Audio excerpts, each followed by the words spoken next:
But তারপরে আরো 2 বছর আই ওয়েটেড ফর ইট।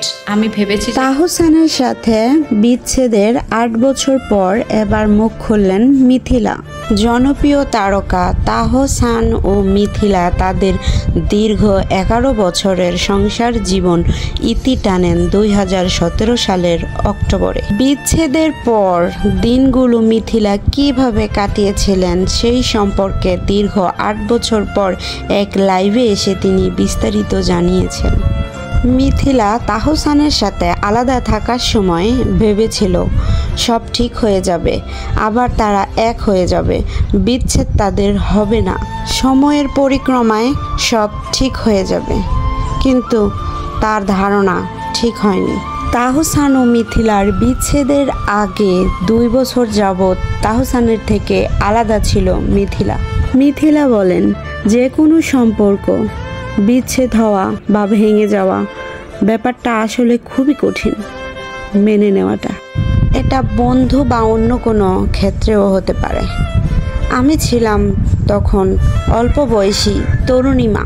তখন কোনো বিষয়ে ভালো মন্দ সিদ্ধান্ত নিব বা ভালো মন্দ কোনো বিচার করব, সেই বয়সটা বা সময়টা তখন আমার ছিল না। কারণ তখন আমার 1 বছর বয়সের একটা বাচ্চা ছিল। আমার মানসিক অবস্থা ভালো ছিল না, যেখানে আমি একটা সিদ্ধান্ত নিব আমার নিজের জীবনের ফেলে আসা কঠিন দিনগুলোর কথা মনে করে মিথিলা বলেন, 23 বছর বয়স থেকে আমি আমার জীবনটাকে একভাবে দেখছি, আর হঠাৎ করে নিজের জীবনে পরিবর্তন হয়ে যায়। আমি আমার শ্বশুরবাড়ির মানুষের সাথে থেকেছি। একে তো আমার একটা ছোট বাচ্চা আছে। তখন আমি বুঝতে পারলাম এই জায়গাটা আমার ভবিষ্যৎ না। তখন আমি চাকরি করতাম, কিন্তু আমার একটা গাড়িও ছিল না। কিন্তু আমার তো অভ্যাস ছিল গাড়িতে চলাফেরা করার, এবং আমার মেয়েরও অভ্যাস ছিল গাড়িতে চলার। মিথিলা বলেন, তাহসানের সাথে তার বিচ্ছেদটা খুব দুঃখের ছিল তার জন্য।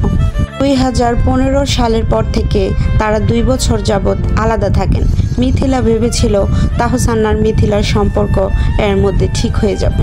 তাহসানের কারণেই বিচ্ছেদ হয়েছে তাহসান ও মিথিলার, এরকমই বলেছেন মিথিলা।